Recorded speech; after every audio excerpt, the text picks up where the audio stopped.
2007년 1월 12일 금요일 오전 워싱턴 DC 지하철역에서 워싱턴 포스트가 주관한 특별한 실험이 있었는데요. 한 남자가 평범한 청바지 차림에 티셔츠를 입고 야구 모자를 쓴 채 바이올린을 연주했습니다. 연주하는 45분간 1097명이 그 앞을 지나갔지만 잠시라도 멈춰선 사람은 단 7명 뿐이었고 모금된 돈은 $32 17센트에 그쳤습니다. 그럼 연주자가 누구였느냐? 그는 조슈아 벨이라는 세계 최고의 바이올리니스트 중 한 명으로 며칠 전 보스턴 심포니홀에서 연주의 티켓이 매진되었던 주인공이었습니다. 심지어 그가 사용한 바이올린은 자그마치 $300만, 현재 환율을 계산해봤습니다. 41억 5천만 원을 호가하는 1713년산 스트라디바리우스였습니다. 그러니까 우리식으로 말하면 클래식계의 장원영이 평범한 차림으로 노래하고 춤춘 겁니다. 그럼 왜 그를 알아보지 못했을까요? 여러 가지 이유가 있겠지만 근본적으로 사람들이 외적인 조건과 선입견의 눈으로 바라봤기 때문입니다. 지하철역이라는 일상의 장소, 평상복 차림, 거리 연주라는 선입견 등이 눈을 가린 것이죠. 만약 연주 그 자체, 예술 그 자체를 보는 눈을 가진 사람이라면 장소나 옷차림에 상관없이 그의 탁월한 연주를 알아볼 수 있었을 테죠. 이것은 다른 사람을 바라볼 때도 그대로 적용됩니다. 우리가 얼마나 자주 외적인 조건과 선입견으로 사람들을 대하는지, 그의 외모 중요하잖아요. 외모 너무너무 중요하잖아요. 또 직업 중요하죠. 근데 이게 결국 이거죠. 경제력. 이거 되게 중요하잖아요. 학력, 나이 이런 것들로 사람들을 판단한지를 알면 우리 스스로를 이렇게 정밀하게 이렇게 들여다보면 깜짝 놀라게 될 겁니다. 아, 나에게도 이런 편견과 선입견이 있구나 라고 말이죠. 오늘 본문에서 예수님은 다른 사람을 바라보는 올바른 관점이 무엇인지, 그리고 그 관점을 어떻게 가질 수 있는지에 대해서 말씀하시는데요. 두 가지로 살펴보도록 하겠습니다. 자, 첫 번째, 들보가 보이지 않는 이유입니다. 마태복음 7장 1절 2절입니다. 비판을 받지 아니하려거든 비판하지 말라. 너희가 비판하는 그 비판으로 너희가 비판을 받을 것이요 너희가 헤아리는 그 헤아림으로 너희가 헤아림을 받을 것이니라. 예수님께서 비판하지 말라고 하십니다. 자, 그럼 이것이 아무런 판단도 하지 말라는 뜻일까요? 판단은 절대 안 돼. 판단 멈춰! 이런 걸까요? 저 어렸을 때예요. 어렸을 때 설교를 통해 그렇게 받아들였던 적이 있습니다. 사실 교회에서 그렇게 가르쳤던 적이 있었습니다. 물론 지금도 그렇게 말씀하시는 분들이 계시리라 생각이 됩니다. 혹시 과거에 저와 같은 생각을 가지신 분이 계신다면, 아, 그럼 판단하지 말아야 되는구나. 아, 이건 절대 안 되는구나. 판단 멈춰! 이렇게. 엄밀히 말씀드려서 이것은 6절과 완전히 모순됩니다. 마태복음 7장 6절입니다. 거룩한 것을 개에게 주지 말며 너희 진주를 돼지 앞에 던지지 말라. 그들이 그것을 발로 밟고 돌이켜 너희를 찢어 상하게 할까 염려하라. 개 또는 돼지라는 비유 자체가 이게 실제 개나 돼지를 말하는 게 아니잖아요. 이것이 일종의 가치 판단이 들어가 있음을 알게 되죠. 판단한 거잖아요. 아유, 저 개, 뭐 이렇게. 아유, 저 돼지, 뭐 이렇게. 이거 자체가 판단이에요. 이거 자체가 비판입니다. 자, 그럼 모순돼요. 그러므로 이것은 판단 자체를 문제지 삼는 말이 아닙니다. 거룩한 것을 받을 준비가 되지 않는 대상을 구별하라는 것입니다. 즉 분별하라는 뜻이에요. 그럼 비판하지 말라는 건 무슨 의미일까요? 자, 그 다음 절에 나오는데요. 마태복음 7장 3절에서 5절. 어찌하여 형제의 눈 속에 있는 티는 보고 내 눈 속에 있는 들보는 깨닫지 못하느냐. 보라, 내 눈 속에 들보가 있는데 어찌하여 형제에게 말하기를 나로 내 눈 속에 있는 티를 빼게 하라 하겠느냐. 외식하는 자여, 먼저 내 눈 속에서 들보를 빼어라. 그 후에야 밝히 보고 형제의 눈 속에서 띠를 빼리라. 여기서 가장 중요한 단어를 꼽으라면 저는 이걸 꼽겠습니다. 먼저. 기억나시나요? 마태복음 6장에서 33절. 먼저 그 나라와 그의 의의를 구하라. 먼저, 그쵸, 먼저. 여기서도 먼저라는 말이 핵심이라고 생각하는데요. 내 눈 속에서 들보를 빼내는 게 먼저고, 이게 먼저고, 형제 눈 속에서 티를 빼내는 게 그 후라는 것입니다. 즉 예수님께서 금하신 것은 판단 자체가 아니라 순서가 잘못된 판단입니다. 판단의 문제가 아니라 순서의 문제라는 것입니다. 순서가 잘못된 판단, 자기 성찰 없는 판단, 내 문제는 보지 못한 채 남의 문제만 들춰내는 태도를 금하시는 것입니다. 여기서 티와 들보가 무엇인지 좀 더 살펴갈 필요가 있는데요. 티는 원어로 작은 나무 조각이나 부스러기를 말합니다. 우리가 생각하는 티끌보다는 좀 더 크고 구체적이죠. 반면에 들보는 집의 기둥이 되는 큰 나무입니다. 집 전체를 떠받치는 중요한 구조물이죠. 생각해보세요. 예수님의 부친인 요셉은 목수였습니다. 예수님도 목수 일을 했습니다. 그러니 티가 눈에 들어가는 일이 잦았을 것입니다. 그리고 들보 역시 목수일을 하면서 아주 잘 알고 직접 만들기도 했겠죠. 즉 예수님은 어린 시절부터 늘상 보고 만지고 다뤄온 나무를 비유로 들어서 다음과 같은 말씀을 하고 계시는 겁니다. 남의 작은 문제는 너무나도 선명하게 보면서 정작 자신의 큰 문제는 전혀 보지 못하는구나 라고 말이죠. 실제로 그런 것 같아요. 가정에서. 그렇죠. 가정에서. 또 직장에서. 직장에서 얼마나 잘 보여요. 학교에서 얼마나 잘 보여요. 얼마나 잘 보여요. 또 교회에서. 우리 사회에서. 상대방의 문제는 너무나도 명확하게 보입니다. 저 사람이 저러는 거야. 어떻게 저런 식으로 말하고 행동할 수 있는 거지? 라면서 말이죠. 그러나 정작 자신의 문제는 잘 보지 못합니다. 상대방의 티는 너무나도 선명하게 보이는데 내 눈에 들보는 전혀 보이지를 않는데요. 그럼 왜 내 눈에 들보를 보지 못하는 걸까요? 크게 세 가지 이유라고 생각이 됩니다. 첫째, 위치 때문입니다. 들보가 내 눈에 있으니 안 보이는 거죠. 안경을 쓰고 있으면 안경 자체는 잘 보이지 않죠. 마찬가지로 내 관점, 내 편견, 내 문제는 너무 가까이 있어서 오히려 객관적으로 보기가 어려운 법입니다. 둘째, 감정 때문입니다. 내 문제를 인정하는 건 고통스러운 일입니다. 누가 나더러 틀렸다고 하는 건 정말 괴로운 일이에요. 이걸 인정하기는 어려운 일이죠. 그래서 무의식적으로 보지 않으려고 하는 경우가 있습니다. 셋째, 능력 때문입니다. 객관적으로 자신을 바라보는 건 정말 고차원적인 능력이 필요한 일입니다. 그래서 심리학에서 이렇게 얘기하죠. 메타인지. 그럼 들보를 보기 어렵다면 들보를 빼내는 건 어떨까요? 이건 더더욱 어려운 일입니다. 들보는 집의 기둥입니다. 함부로 빼내면 집이 무너집니다. 마찬가지로 내 고집, 내 자존심, 내 방식 이런 것들을 포기한다는 건 자아가 무너지는 것 같은 두려움을 줄 수밖에 없습니다. 그럼에도 불구하고 예수님께서 이렇게 말씀하십니다. 5절 먼저 너의 눈 속에서 들보를 빼어라. 그 후에야 밝히 보고 형제의 눈 속에서 티를 빼리라. 즉 내 들보를 빼낸 다음에야 비로소 내가 무너진 다음에야 비로소 내 자아가 무너진 다음에야 비로소 남의 티를 제대로 볼 수도 있고 도와줄 수도 있다라는 것입니다. 그때서야 진정한 분별이 가능해질 수 있는 것입니다. 6절에 거룩한 것을 개에게 주지 말며 진주를 돼지 앞에 던지지 말라는 말씀도 같은 맥락입니다. 거룩한 것을 받을 준비가 되지 않는 대상을 올바르게 분별하는 것 역시 자기 성찰이 선행되어야 가능해진다라는 것입니다.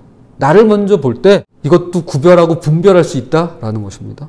그럼 이 지점에서 다음과 같은 질문을 할 수 있습니다. 이게 내 눈에서 들보를 빼내는 게 정말 우리 힘으로 나 스스로 할 수 있는 걸까요? 물론 어느 정도는 할 수 있을 것입니다. 노력하면 조금씩 나아질 수 있죠. 책을 읽고 강의를 듣고 좋은 사람들과 교제하다 보면 조금씩 성장하기도 합니다. 이걸 현대 용어로 이렇게 표현합니다. 자기개발. 가장 많이 쏟아져 나오는 책이 자기개발 서적입니다. 그러다 몇 주 자라다가도 어느 순간 예전 모습으로 되돌아가 있는 자신을 발견하곤 하죠. 특히 자기중심적인 사고에서 벗어난다는 건 정말 죽기보다도 힘든 일일 때가 많습니다. 내가 죽으면 죽었지 그렇게 못해 이렇게 되는 거죠. 왜냐하면 이것이 우리의 본성이기 때문입니다. 내 관점으로 세상을 보고 내 방식이 옳다고 느끼며 내 이익을 먼저 챙기는 것이야말로 자연스럽고 당연한 일이기 때문입니다. 결국 내 힘만으로는 근본적인 변화가 불가능한데요. 그러하기에 오늘 말씀을 대하며 우리가 할 수 있는 솔직한 고백은 이것입니다. 주님, 이렇게 살아야 되는 건 잘 알겠습니다. 남의 눈에 티를 빼내려 하기보다는 먼저 내 눈에 들보를 보고 그 들보를 빼내야 한다는 걸 잘 알겠습니다. 하지만 저로서는 되지가 않습니다. 도저히 불가능합니다. 라고 인정해야만 합니다. 이게 시작이에요. 인정해야 돼요. 여러분 우리 못합니다. 할 수 있으세요? 하세요.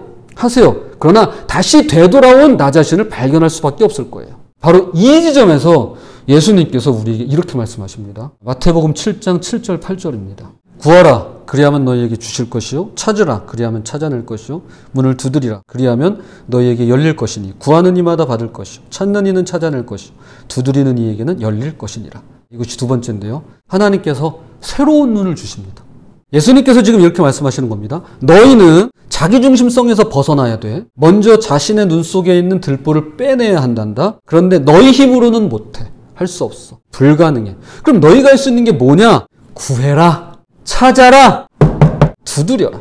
그러면 받을 것이고 그러면 찾아낼 것이고 그러면 열릴 것이다. 라고 말씀하는 겁니다.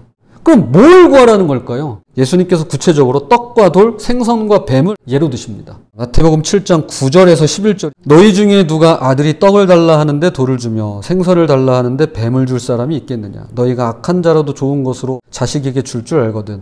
하물며 하늘에 계신 너희 아버지께서 구하는 자에게 좋은 것으로 주시지 않겠느냐? 떡과 돌은 모양이 비슷합니다. 특별히 중동 지역이 더 그래요. 하지만 전혀 다르죠. 빵은 생명을 주지만 돌은 생명을 빼앗아 갑니다. 생선과 뱀도 마찬가지죠. 길쭉한 모양이 비슷할 수는 있지만 완전히 다른데요. 생선은 영양을 공급하지만 뱀은 독을 주입합니다. 예수님께서 이 비유를 통해서 하나님 아버지의 성품을 강조하시는데요. 하나님은 절대로 자녀에게 해로운 것을 주시지 않는다는 것입니다. 반드시 좋은 것을 주신다는 것입니다. God is good all the time입니다. 하나님은 항상 선하세요.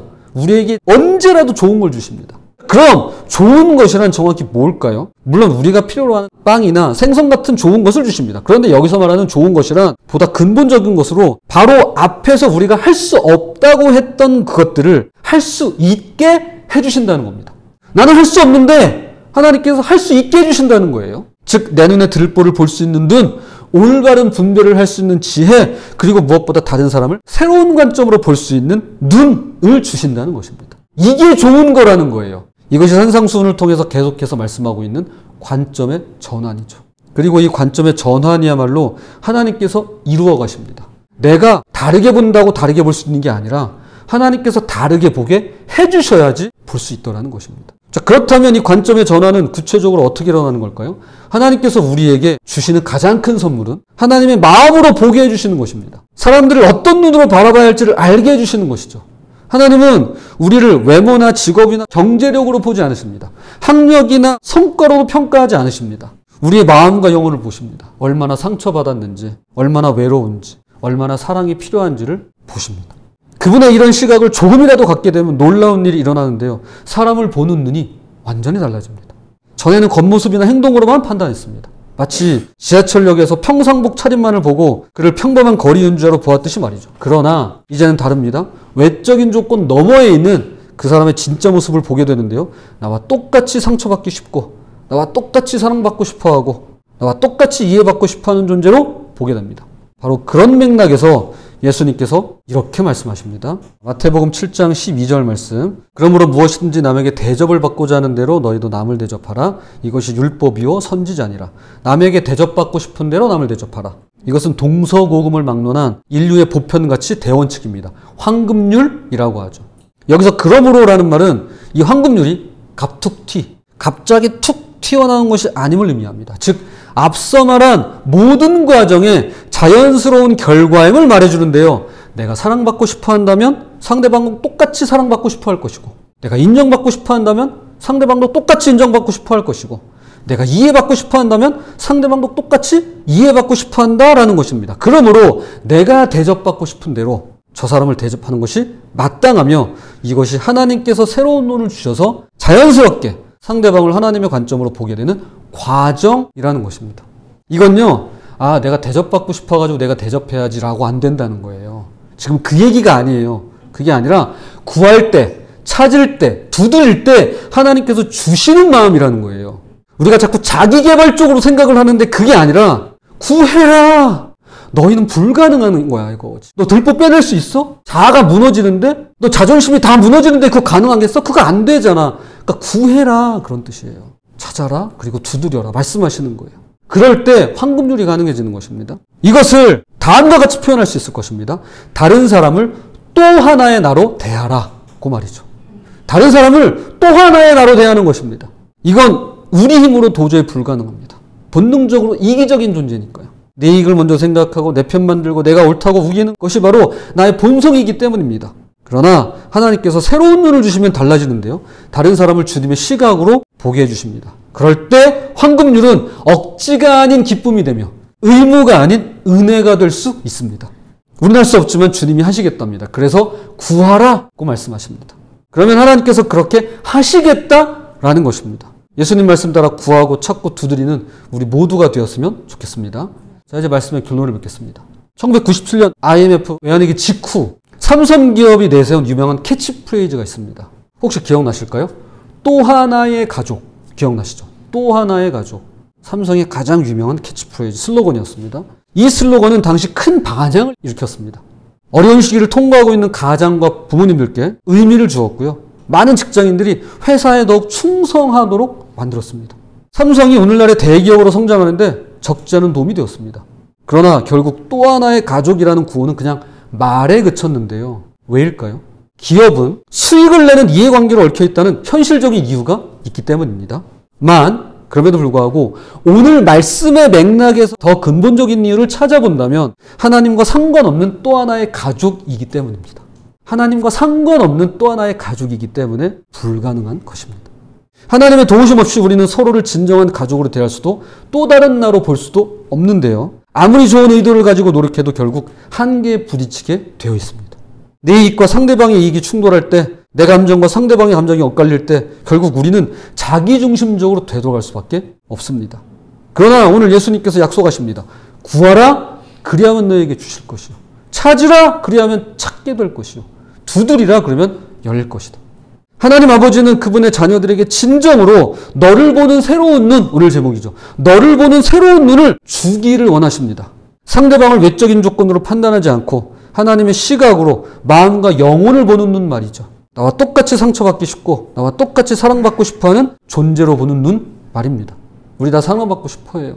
우리 다 상처 입기 쉬워요. 그런 눈으로 너를 바라보는 것입니다. 이 눈을 가지게 되면 우리의 모든 관계가 달라질 것입니다. 집에서 만나는 가족들, 직장에서 만나는 동료들, 학교에서 만나는 친구들, 교회에서 만나는 교우들, 그들이 더 이상 나를 힘들게 하는 사람들이 아니라 나와 똑같이 하나님의 사랑이 필요한 분들로 보이기 시작할 것입니다. 그러니 구하고 찾고 두드리십시오. 하나님 저에게 새로운 눈을 주세요. 내가 가정에서도 우리 남편이나 우리 자녀나 우리 부모님이나 또 우리 일가 친척이나 볼 때 내 힘으로는 안 되지만 하나님 내가 직장에서 내가 학교에서 우리 동료들을 볼 때 친구들을 볼 때 내 힘으로는 안 되지만 하나님과 함께라면 얼마든지 할 수 있습니다. 그리고 하나님께서 이끌어 가십니다. 부디 하나님께서 주시는 너를 보는 새로운 눈으로 서로가 하나님의 자녀로 대접하며 다른 사람을 또 하나의 나로 대하는 저와 여러분이 되시기를 주님의 이름으로 부탁을 드립니다.